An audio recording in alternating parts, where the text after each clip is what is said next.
Hi hello welcome to my YouTube channel. Subscribe to my channel ಅಂತ ಹೇಳ್ತಾ ಎಲ್ಲರಿಗೂ very good morning. ಇದು ಟ್ರಿಪ್ನ day 2 ಅಂದರೆ ಫಸ್ಟ್ನೇದೇನೆ. ಇದು ಎರಡನೇ ವಿಡಿಯೋ ಹಾಕ್ತಾಯಿದ್ದೀನಿ. ಹೊನ್ನಾವರ ಬೀಚ್ ನೋಡ್ಕೊತ ಹಾಗೆ ನಾವು ಅಲ್ಲೇ ಹತ್ರದಲ್ಲಿರೋ ಇಡಗುಂಜಿ ಗಣಪತಿನ ನೋಡ್ಕೊಂಡು ಬಂದ್ವಿ.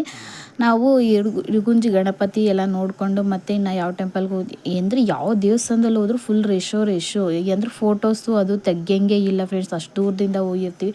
ಯಾವುದೇ ಒಂದು ವೀಡಿಯೋ ಅಪ್ಲೋಡು ಫೋಟೋ ಏನು ತೆಗಿಯಂಗಿಲ್ಲ. ಇಡಗುಂಜಿ ಗಣಪತಿ ನೋಡಿಕೊಂಡು ನೆಕ್ಸ್ಟ್ ನಾವು ಬಂದಿದ್ದೆ ಮುರುಡೇಶ್ವರ ದೇವಸ್ಥಾನಕ್ಕೆ. ಅಂದರೆ ಇಲ್ಲೂ ಕೂಡ ನಮಗೆ ಯಾವುದೇ ರೀತಿ ಫೋಟೋ ಅಲೋ ಇರಲಿಲ್ಲ. ಸ್ವಲ್ಪ ಕ್ಲಿಪ್ ಇದು ಮಾಡಿಕೊಂಡೆ. ಅದರಲ್ಲಿ ನನ್ನ ಬ್ಯಾಟ್ರಿ ಕೂಡ ಕ್ಲೋಸ್ ಆಗಿತ್ತು. ಎಲ್ಲ ಕಡೆ ವೀಡಿಯೋ ಫೋಟೋಸು ಎಲ್ಲ ತಗೊಂಡು ವೀಡಿಯೋ ಎಲ್ಲ ತಗೊಂಡಾಗಿದ್ದಕ್ಕೆ ನನ್ನ ಬ್ಯಾಟ್ರಿ ಕೂಡ ಇದಾಗ್ಬಿಟ್ಟಿತ್ತು. ಹಾಗೆಯೇ ನಾವು ಅಲ್ಲೇ ರೂಮ್ ತೊಗೊಂಡಿದ್ವಿ, ಅಲ್ಲೇ ಸ್ಟೇ ಆಗಿದ್ವಿ ಇದರಲ್ಲಿ ಮುರುಡೇಶ್ವರದಲ್ಲಿ.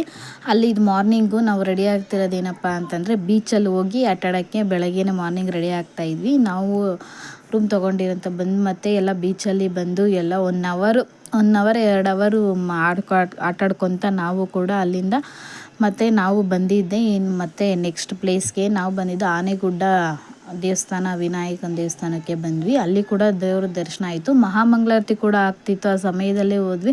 ತುಂಬಾ ಖುಷಿ ಆಯಿತು. ಆದ್ರೇ ಏನಪ್ಪ ಅಂತಂದರೆ ತುಂಬಾ ಬಿಸಿಲು. ಯಾವ ದೇವಸ್ಥಾನಕ್ಕೆ ಹೋದ್ರೂ ವೀಡಿಯೋ ಕೊಡಲ್ವಲ್ಲ. ಅದ್ರ ವೀಡಿಯೋ ಕೊಡೋದಿಲ್ಲಿ ನಾವು ಕೂಡ ತುಂಬ ದೇವ್ರನ್ನ ನೋಡ್ಕೊಳಕ್ಕೂ ಬಿಡಲ್ಲ. ಹೋಗಿ ಮುಂದೆ ಅಂತ ತಳ್ತಿರ್ತಾರೆ. ಯಾರಾದರೂ ಎಷ್ಟು ದೂರದಿಂದ ನಾವು ದೇವ್ರು ನೋಡೋಕ್ಕೆ ಅಂತ ಹೋಗಿರ್ತೀವಿ, ಸ್ವಲ್ಪನಾದ್ರು ಒಂದು 5 ನಿಮಿಷನಾದ್ರು ಬಿಟ್ಟರೆ ನಮಗೂ ಕೂಡ ಖುಷಿ ಆಗುತ್ತೆ. ಏನೇ ಅಂದರೆ ನಾವು ಎಲ್ಲೇ ಹೋದರೂ ದೇವ್ರ ದರ್ಶನ ಕೂಡ ತುಂಬ ಚೆನ್ನಾಗಾಯಿತು. ನೀವು ಕೂಡ ನೋಡ್ಕೊಂಡು ಕ್ಲಿಪ್ ಸ್ವಲ್ಪ ಹಾಕಿದ್ದೀನಿ. ಯಾರಿಗೆಲ್ಲ ನನ್ನ ವೀಡಿಯೋ ಇಷ್ಟ